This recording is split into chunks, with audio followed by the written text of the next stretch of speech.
Hello, everybody, and welcome to the United Stand. I'm Mark Goldbridge, and this is your latest Manchester United news.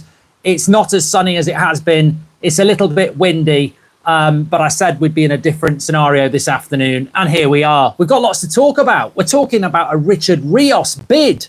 We're talking about Amorim putting his foot down yet again. We're talking about Manchester United being sued, and we're also talking about a target for Manchester United potentially going to Liverpool. Yes, Mateta is being linked to Liverpool now. I mean, we're just running out of options up front, aren't we?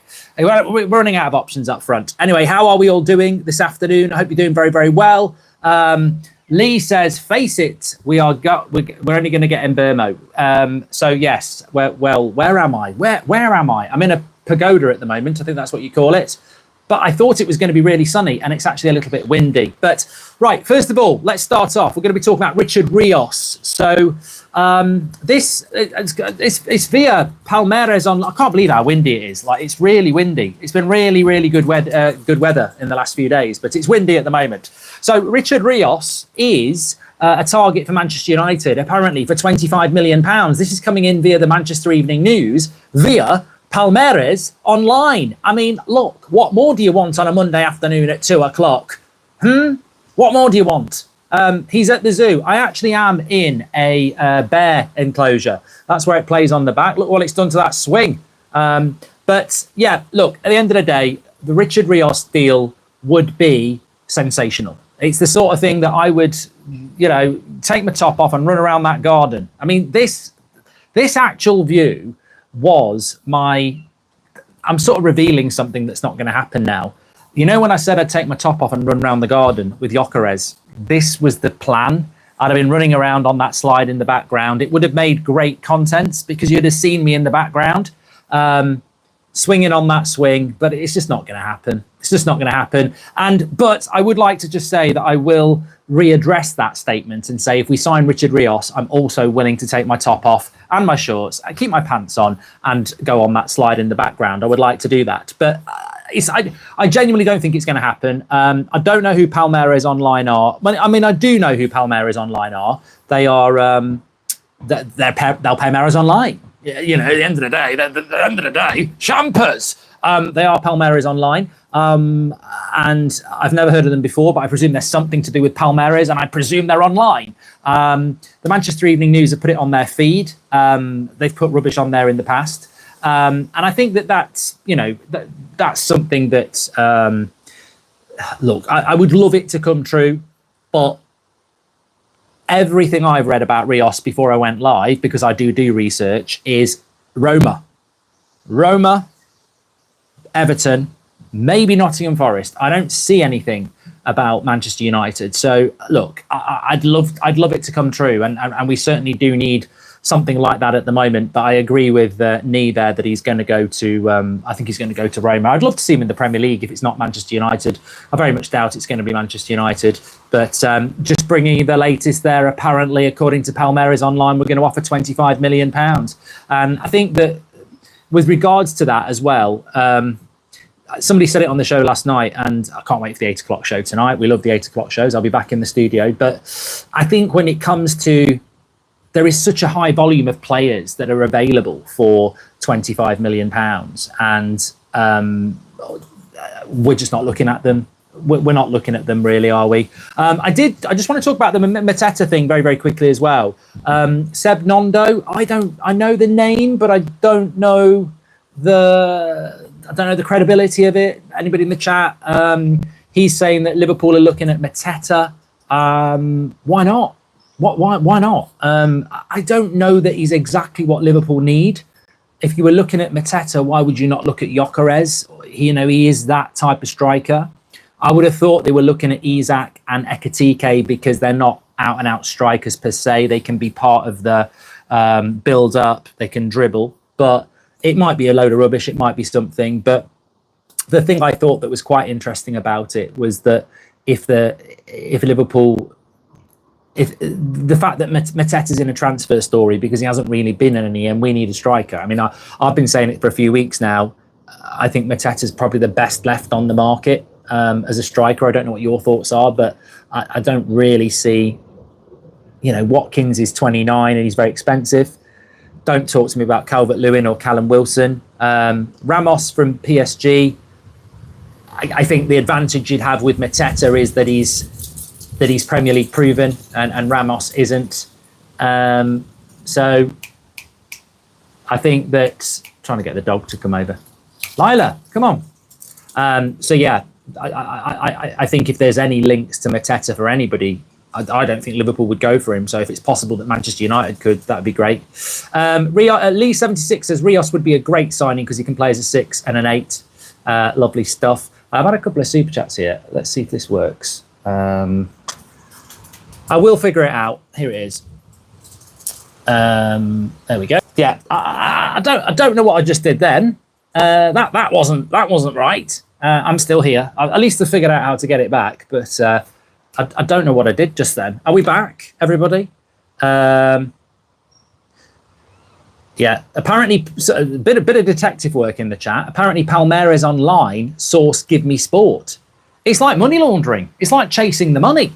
So Manchester Evening News source Palmeiras online. Palmeiras online source Give Me Sport, and Give Me Sport source United stand saying they'd like to sign Richard Rios. So that probably explains it all.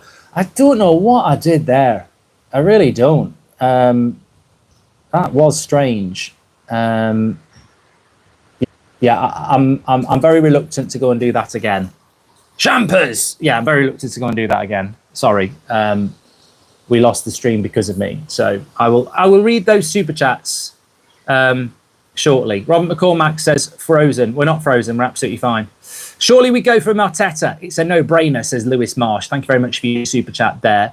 Mark, is the gym paying for your internet, says Pengas. No, I pressed the button, Pengas. I pressed the button. Champers! I'm also in a garden, so it might drop out a little bit. I'm not on the proper internet. Yeah, so what was we talking about? Yeah, Mateta to Liverpool stories could be quite good for us. I don't think they'll go for him. So if he ended up being a Manchester United target, that would be good, because I don't really understand what we're doing with the striker at the moment. Obviously, the priority in April was Delap. He signed for Chelsea. Then Barada said, we've been planning this window for months and we've got plans. Then we sort of were red hot on Gyökeres, and Fabrizio was saying 99% if we'd won the Europa League. Watch the next few days. Now he's an Arsenal player. Osman, we were never in for, let's be completely honest. We never got into the race. And then it's been a little bit of Watkins, which doesn't make any sense at 29 and the price they would want. And then Calvert-Lewin's been offered to us. I think, in fairness, I don't think United are looking at him. And that's it. And we have to buy a striker. I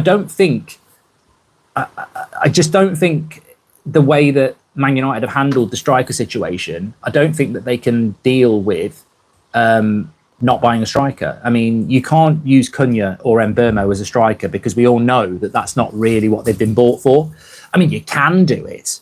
We can do it. Of course we can. We can put Mbeumo up front or Cunha up front and play Ahmad and Cunha behind Mbeumo, or Mbeumo and Cunha, Ahmad behind Cunha. But that's not the plan, is it? And I just don't think it'll wash, really. I think the priority was to bring a guy who can score goals. And you're also not getting the best out of Mbeumo or Cunha if you put them up front.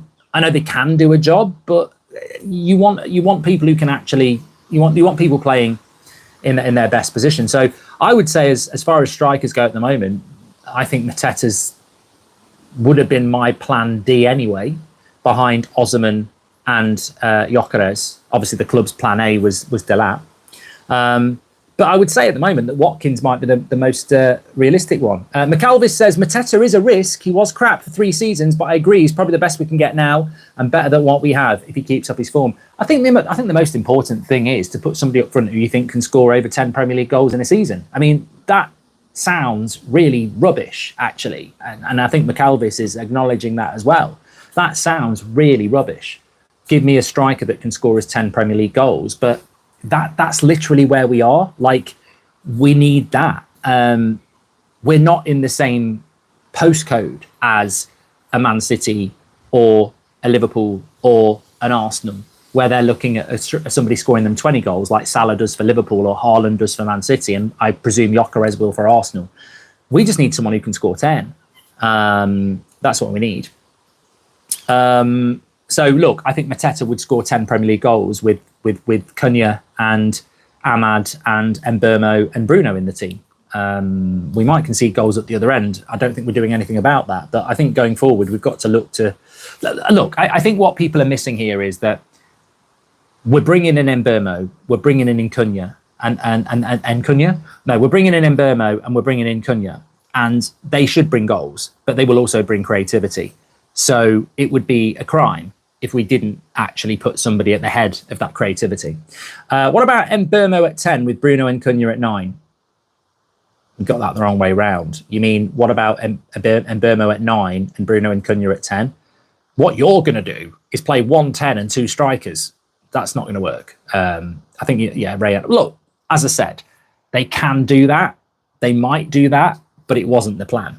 And I think, you know, we all need to be wide awake to that. That wasn't the plan to do that, was it? It wasn't the plan to put Cunha or Mbeumo up front. That wasn't the plan. They might spin it to that, but that wasn't the plan.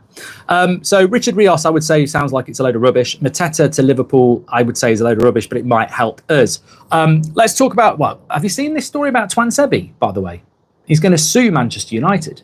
We don't know a lot of the detail around it, but Axel Tuanzebe, formerly of Manchester United, now Burnley. Is he at Burnley now? Was it Ipswich? He's going to sue Manchester United for medical negligence. Now, I must say, we've been doing this for a while, and first thing I would say, 2 things again.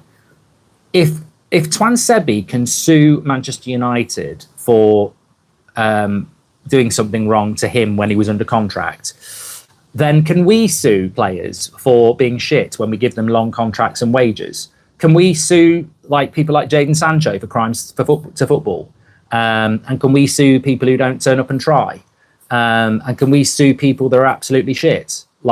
Because we'd be loaded. Imagine if we could sue Anthony, Rashford, Sancho, Garnacho, all Alexis Sanchez. Can we sue them for medical negligence as well? Because my mental health has suffered watching that shit. I'll give it all to Man United. I think maybe as Man United fans, we should all put in claims of, medical negligence against Manchester United for all the, mental trauma that they've caused us over the years. And then all the proceeds we get, we will give it to the transfer fund. But no, I'm only joking. But no, in serious note, though, I don't know what that's going to cost United, but it is pretty unprecedented. It has happened before, not to us, I don't think. Owen Hargreaves had a right moan about it as well. But I think with Tuanzebe, I do remember, to be fair, remember when he played that game? He played against Arsenal at right back. I think he started off, his breakthrough was against Arsenal when Mourinho was picking the reserves in the last few Premier League games before the Europa League final. And he had that brilliant game against PSG, didn't he? And we all thought he was going to be really good. And then he was inexplicably injured for ages and ages and ages. And to be fair, I presume that's probably the area that he's talking about. That's probably what he's talking about. He seemed to be out for ages and ages and ages at a key point in his career. And I tell you what, I was talking to somebody about this at lunchtime, and they said, look, God knows the sort of damages he'll go for. But a lot of United fans, even on the United stand, you could be part of that court case. And I said, you're having a laugh. He said, no, you probably won't be, but he could go back to those videos. He could go back to some people's tweets and what we were saying about Tuanzebe after that PSG game. And then he was injured for so long. If he's saying that Man United's medical negligence cost him 18 months at a time where he could have been, what we were all saying he could be, then there could be some considerable damages there. So it's one to keep an eye on. Let's not forget, Anthony Martial basically blames Man United for playing him when he was injured, when he was younger as well. So, and we can't sit here in all honesty and go, hey, that's not fair. I won't have anybody slagging off our medical department. If there's one area of our team that knows what it's doing, it's the medical department. We know we're going to get injuries again this season. I'd love to know what system was sold to Amorim, Cunha and Mbeumo. This is Rob, Always United. Probably this. Well, Manchester United. Champers. Yeah, probably that. Talking about Ruben Amorim, though, a little bit coming out from The Athletic this afternoon, actually. Quite interesting. So, effectively, the players are banned. What they're saying is that Garnacho, Sancho, Rashford, Antony, Malacia have basically been told to stay away from training until 5 o'clock. And this weekend, they can use Carrington at any time they like because the first team squad will be playing Leeds in Sweden. So we're getting more and more information coming out about this. And the one thing I would say, in a time where there's very little to be positive about, Amorim has at least one small victory, has been given the authority to do stuff that in the past I don't think they would have let a manager do. We're literally not bowing down to player power anymore. So yes, the reason we saw Rashford driving in at 5 o'clock last week, and apparently Garnacho was there with him doing a bit of ball work, footballs. They're not allowed to train before 5 o'clock when the first team are there. So that's why they're coming in at like 4:45 and stuff. So basically, Amorim has banned them from having any interaction or crossover with the first team, which is very, very severe. I suppose the big question is: do you think there's a way back for any of them? Robert McCormack says if he wins Malacia and Mount, going to be billionaires. Says Robert McCormack.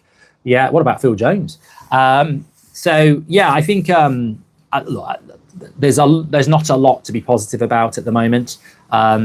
It's certainly, look, I think with Mbeumo, there's no point saying it hasn't happened today, because you can say it's not happened tomorrow.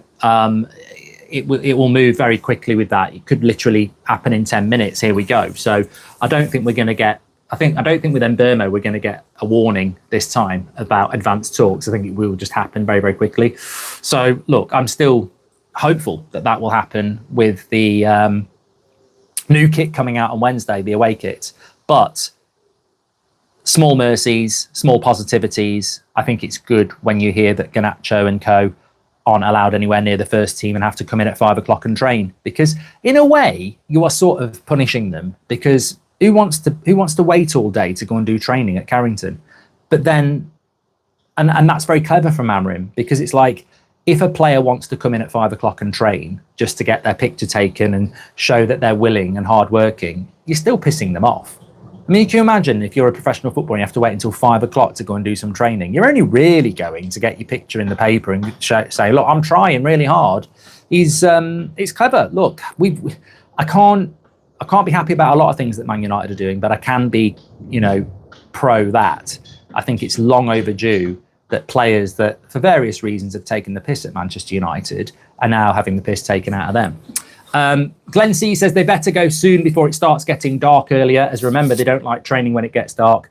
Well, I saw a story. Give Me Sport reported that we're bidding 78 million for Tchouaméni. Yeah, that's not happening, is it, Yazzo? And also, out of all those players, I'd take Antony back, only one who played with heart. Well, where is Antony, Chris? I presume he's doing his training as well. Jose says, I actually like the outside setting. Yep, smash a like on the video. We've not got 1,000 likes. I might be able to do it again a couple of times. I don't know why I haven't done it before, actually. But anyway, going back to what I was saying there, I think that whilst it's good what Amorim's doing, because we don't want them on the tour, we don't want them training with the first team, we don't want them back, I don't think there is a way back.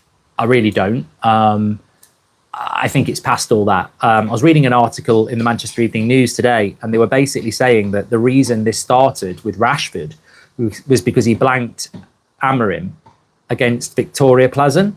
I don't remember. Do you remember that? Apparently that was what started it.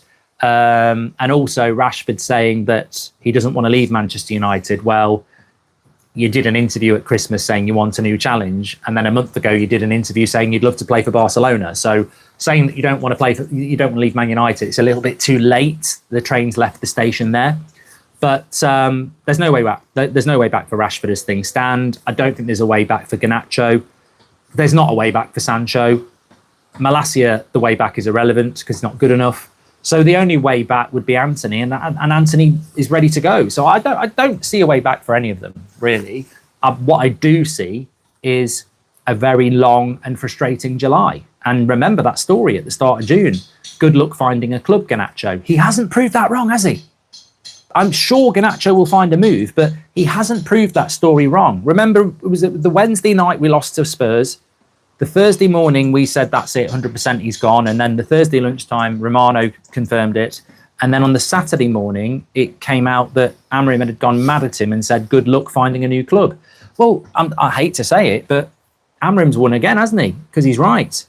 The swing in the background keeps moving. It's not a green screen. It's not a green screen. If I was wearing pants, I'd go over and show that. But even from where that swing is, my manhood will look bigger than that slide. So I'm not running over there. But I've completely lost my point now. Yeah, Amorim's sort of right in a way, isn't he? Because I'm really surprised. I would have thought that if you were Garnacho, you would be absolutely motivated to prove him wrong and have a queue of clubs looking up for you. But go and cover it up with a leaf. Cover it up with a leaf. I need to cover it up with a bloody small tree. And that's not because of anything to do with wood. Are you worried about geese? Donations for the swing. It doesn't work. I'll tell you what. Next time I'm here, I will set a challenge task. You can do this on YouTube, which doesn't work in my studio because what do you want me to do? Play Lego. But I will set a challenge the next time I do this. And if we hit it, I will run over there and go on the slide. You've got a centre parks in your garden, Mark. I told you I love centre parks. I've knocked the house down. We're living in a shed and I'm just creating a mini centre parks. Play Lego. Mark Goldbridge goes swinging. That's something completely different. Would Lukaku be great in an Amorim system? I wouldn't have thought so. Who do you think is the most likely striker we'll sign, says Wuzzy, or do you think there is a high chance we won't sign a new striker? I think it's a great question. I'd love to know what people in the chat say. I don't know. And there's another question about what you expect from pre-season. So first of all, I think from pre-season, we're going to get the wool pulled over our eyes. I think we're going to play well. I think we're going to win games. I think it's going to be a little bit like Ten Hag's first summer, where we went to Australia and did really well. I just got a funny feeling we're going to play some good football and win games, and then reality will bite in the season. Maybe not in the first 3 games, but I definitely think by October, reality will bite. I just don't think we're that good as things stand. In relation to the striker, I think that if we're buying a striker now, I don't know. Look, repeat A. Plan A, Delap plays for Chelsea. Plan B, Gyökeres plays for Arsenal. Plan C, probably Ekatike, not going to get him. Plan D is, I don't know. That's where I think we are. Plan desperate. I think Watkins is probably the most likely based on what we've seen and heard. I don't know how we fund that deal. I really, really don't. I don't like the idea of selling Rasmus to get a striker because I don't think we have a backup striker then, but maybe that's what we will try and do. My stance on the striker is this, and then I'll read what Patrick Lynch has said. My stance on the striker is this. It's so obvious. It's a mess because, yeah, we didn't get Delap. Yeah, we didn't get Gyökeres. We're not going to get Ekatike. But I also think they were planning on selling Rasmus. They've now got him in pre-season, running around, lean, scoring goals with Amorim telling him what to do. That was not part of the plan to bring him back. And, you know, if they end up selling him now in August, it's a bit of a shit thing to do, isn't it? But who knows what will happen. I would say if we're going to get a striker, probably Watkins or something very left field. Patrick Lynch says, as talented as Rashford and Garnacho are, they haven't shown enough over the last 18 months to be worth paying what United are looking for them. At least Anthony performed at Betis. Oh, I agree, Patrick.